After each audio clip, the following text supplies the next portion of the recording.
Di dalam nama Tuhan Yesus berbicara, Shalom semuanya, mari kita belajar apologetika untuk kemuliaan nama Tuhan Yesus, bukan diri sendiri. Saya bisa salah, Anda bisa salah, tapi firman Tuhan tidak mungkin salah. Nah, di video kali ini kita akan bahas satu topik, apakah agama Kristen adalah agama yang universal. Kenapa kita bahas ini? Karena banyak ketidakpemahaman orang-orang membuat orang lain bingung. Di dalam Kristen ada satu pandangan gini. Kata Yesus berkata ya, "Akulah jalan dan kebenaran dan hidup. Tidak ada seorang pun yang datang kepada Bapa kalau tidak melalui aku." Nah, banyak orang beranggapan gini, wah, kalau gitu Kristen tuh menjadi agama yang terlalu eksklusif. Masa hanya orang Kristen saja yang diselamatkan? Bagaimana dengan orang di luar sana yang tidak pernah mengenal Yesus? Bagaimana dengan orang-orang yang di hutan belantara sana yang bahkan tidak pernah mengenal Yesus? Apakah semua umat manusia yang tidak pernah mengenal Yesus itu binasa? Lalu bagaimana dengan orang-orang yang hidup sebelum zaman Yesus? Wah, terlalu banyak yang akan akhirnya dibinasakan. Kalau gitu saya tidak bisa terima Yesus sebagai Tuhan dan Juru Selamat. Saya percaya agama yang universal gitu. Sebenarnya ungkapan tadi itu menurut saya kurang satu pengertian gitu. Jangan sampai kita kurang pengertian atau kita punya pengertian yang salah sehingga mengganggu keyakinan iman kita. Kita harus punya keyakinan iman yang kuat, yang benar. Apalagi ketika berbicara tentang satu gereja sejati. Waduh, jangan ngomong satu gereja sejati deh. Masa begitu banyak nanti yang lainnya binasa gitu. Dulu waktu saya kecil, saya beranggapan Kristen adalah agama yang benar karena Kristen itu mayoritas di dunia gitu. Jadi kalau agama mayoritas pasti benar deh gitu. Karena itu secara manusiawi kita berpikir kalau yang mayoritas itu benar. Padahal kalau kita buka Alkitab, kadang mayoritas tidak selalu benar. Seperti peristiwa Batranu, ternyata Nuh dan keluarganya meskipun sangat-sangat minoritas, ternyata memang Tuhan hanya berkenan kepada Nuh dan keluarganya. Sehingga dunia zaman purba pernah dibinasakan dengan air bah. Jadi apa yang benar gitu. Dan kita juga jangan sampai sudut pandang kita yang salah. Kita salah memahami Tuhan. Padahal sebenarnya Tuhan itu adalah Tuhan yang universal. Nah, kalau Tuhan yang universal, mengapa Yesus berkata, "Akulah jalan dan kebenaran dan hidup. Tidak ada seorang pun yang datang kepada Bapa kalau tidak melalui aku." Apa maksudnya ini? Maka kita buka dulu ya ke Kisah Para Rasul ayat 10 pasal 10 ayat 34 ya. Ini adalah percakapan Petrus kepada Cornelius. Lalu dari percakapan Petrus ini, Petrus berkata, lalu mulailah Petrus berbicara, katanya, "Sesungguhnya aku telah mengerti bahwa Allah tidak membedakan orang." Ternyata Tuhan semesta alam sebenarnya tidak membeda-bedakan orang. Ya, ini adalah satu penyingkapan sebuah rahasia. Ya, karena dulu umat Yahudi itu berkutat-kutat itu hanya di sekitar orang Yahudi. Akhirnya Injil tersebar kepada bangsa-bangsa lain dan disertai suatu penyingkapan rahasia. Sebenarnya Tuhan itu tidak membeda-bedakan orang ya.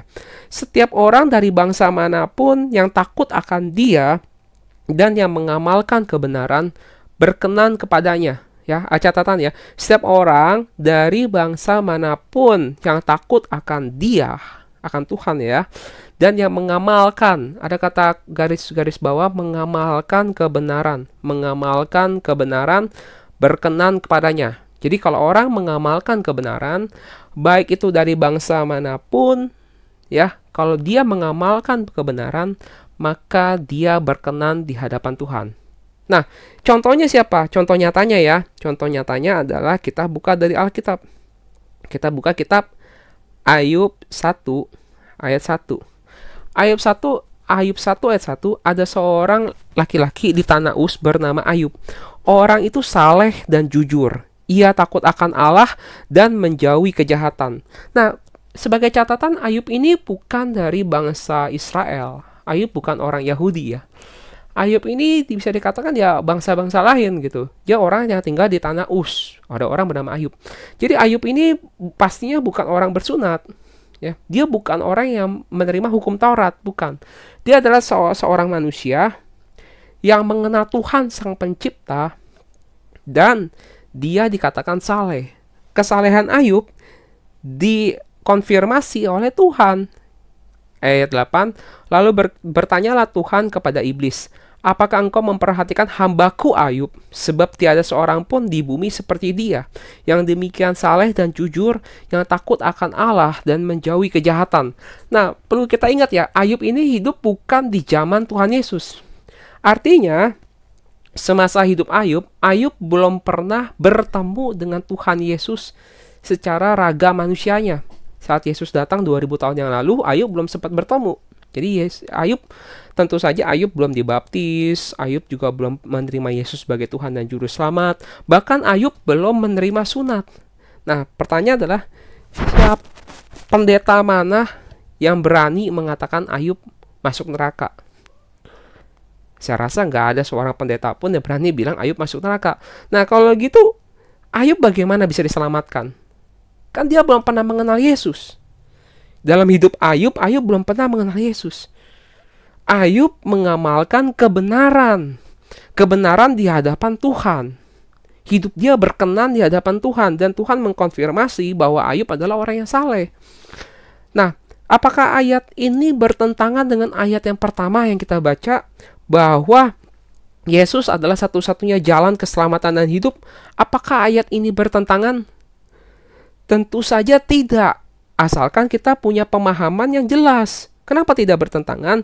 Karena kalau kita buka ke Ibrani 5 ayat 7 ya sampai 9 ya. Dalam hidupnya sebagai manusia, ayat ini berbicara tentang Yesus ya. Allah yang turun datang sebagai manusia. Dalam hidupnya sebagai manusia, ia telah mempersembahkan doa dan permohonan dan ratap tangis dan keluhan kepada dia yang sanggup menyelamatkan dari maut, dan karena kesalehannya ia telah didengarkan. Yesus datang di dunia, dia saleh. Yesus melakukan ketaatan. Kenapa Yesus melakukan ketaatan? Karena manusia itu tidak taat. Supaya Yesus bisa menebus dosa umat manusia, Yesus melakukan ketaatan, ya. Dan sekalipun ia adalah anak, ia telah belajar menjadi taat dari apa yang telah dideritanya.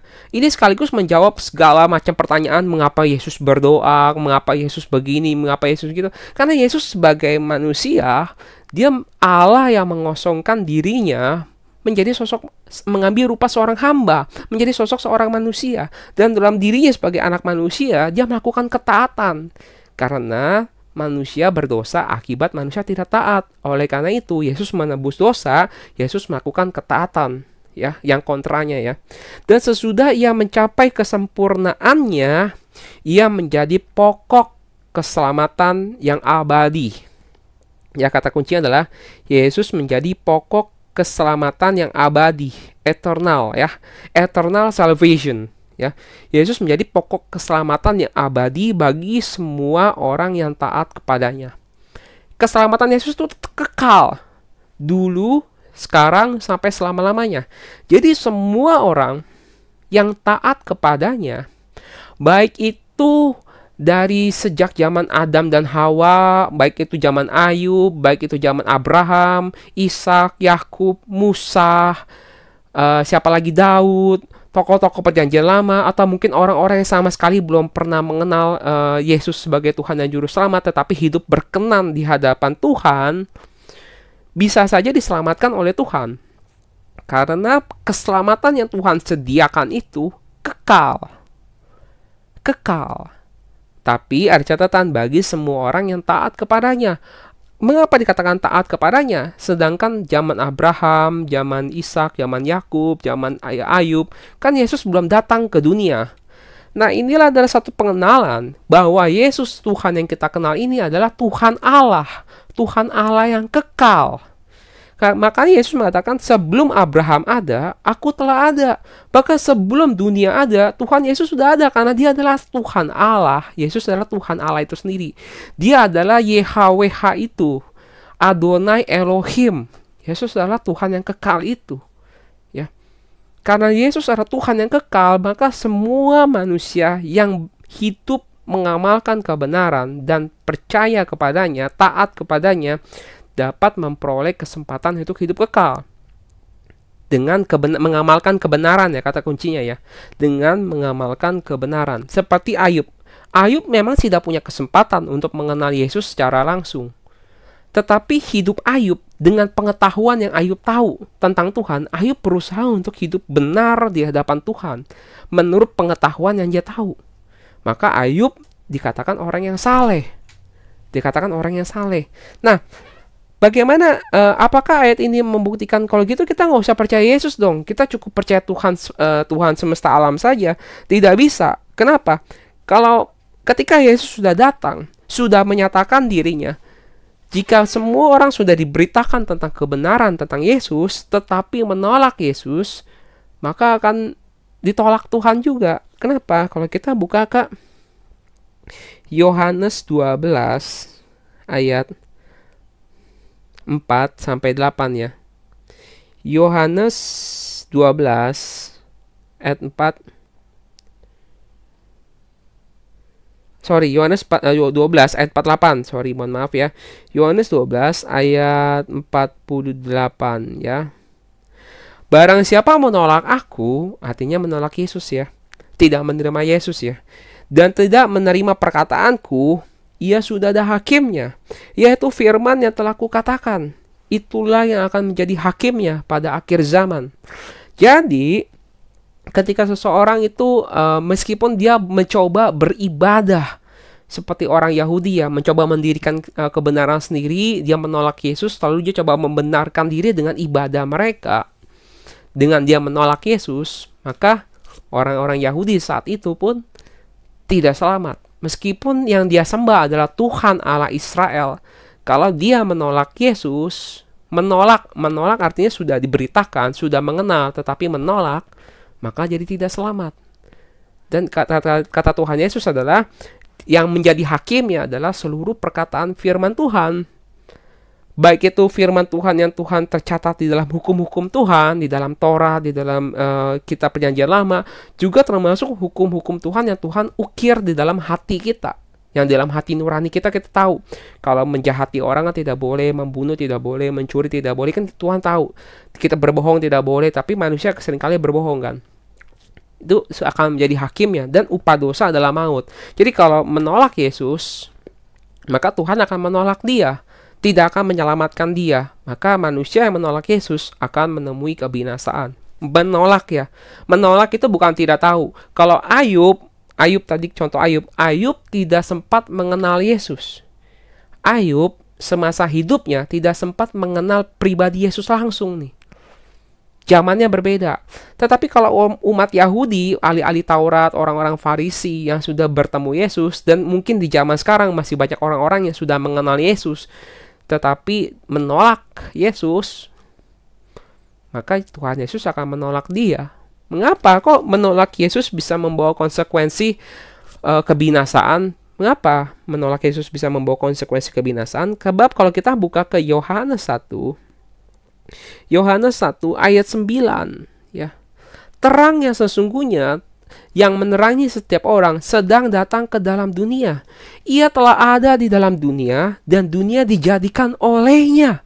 Ternyata Yesus itu adalah Tuhan Allah yang menjadikan alam semesta. Dia adalah Tuhan itu sendiri yang menjadikan alam semesta. Barang siapa menolak Yesus, sama saja menolak Sang Pencipta. Sang Pencipta datang ke tengah-tengah umat manusia, tetapi manusia menolak dia. Dan yang menolak Yesus, menolak Tuhan Sang Pencipta. Ya, yang menolak Yesus sama dengan menolak Tuhan Sang Pencipta. Maka tidak dapat diselamatkan, karena dia menolak Tuhan Sang Pencipta. Meskipun orang itu beribadah dengan cara dia sendiri, dengan kebenaran yang dia tahu, tetapi tidak akan dapat menyelamatkan. Karena Yesus adalah Sang Pencipta itu. Ya, kalau tidak pernah mengenal seperti zaman Ayub, konteksnya jadi lain, ceritanya jadi lain. Ayub sama sekali tidak sempat mengenal karena Tuhan Sang Pencipta belum menyatakan dirinya. Ketika Tuhan Sang Pencipta sudah menyatakan dirinya di tengah-tengah umat dan manusia menolaknya, maka konsekuensinya adalah kebinasaan kekal, tidak diselamatkan oleh Tuhan. Menurut saya ini adalah sesuatu yang logis. bisa dipahami. Jadi Kristen itu adalah agama manusia, hubungan manusia dengan Sang Pencipta. Dan Sang Pencipta datang ke dunia menebus dosa umat manusia, menyediakan pokok keselamatan yang kekal, eternal salvation, keselamatan yang kekal, dulu, sekarang, dan selama-lamanya, untuk semua orang yang berkenan kepadanya, taat dan berkenan kepadanya. Dan ketika Tuhan sudah menyatakan dirinya, semua manusia harus percaya dan menerima Dia sebagai Tuhan dan Juru Selamat. Jika manusia tidak mau menolak artinya tidak sudah diberitakan tapi menolak, maka konsekuensinya adalah binasa kekal di neraka. Menolak ya. Ia datang kepada milik kepunyaannya, tetapi orang-orang kepunyaan itu tidak menerimanya. Ya, sayang sekali ya. Tetapi semua orang yang menerimanya diberinya kuasa supaya menjadi anak-anak Allah, yaitu mereka yang percaya dalam namanya. Barang siapa kita sekarang percaya kepada Yesus, kita diberikan kuasa untuk menjadi anak-anak Allah. Jadi sungguh kasih karunia yang besar kalau hari ini kita bisa percaya bahwa Yesus adalah Tuhan dan Juru Selamat. Maka cara kita memandang Tuhan secara universal itu, jangan kita gunakan kacamata kita yang sempit. Ya, jangan kita gunakan kacamata kita yang sempit untuk memandang sisi Tuhan yang universal itu. Ya, kita harus bisa melihat Tuhan secara universal, tetapi Tuhan yang menyatakan dirinya. Tuhan Yesus menyatakan dirinya di tengah-tengah umat manusia. Ya. Dan barang siapa yang menolak Yesus sebagai Tuhan dan Juru Selamat, konsekuensinya adalah binasa kekal. Nah, sampai di sini mungkin saya akan bahasan part 1 ya. Nanti itu part 2-nya, bagaimana kita memahami tentang gereja Tuhan. Apa sih itu gereja Tuhan? Ya, nanti akan kita sambung untuk di part 2-nya, karena video ini sudah cukup lumayan panjang. Demikian video ini, biarlah segala kemuliaan bagi nama Tuhan. Haleluya, amin.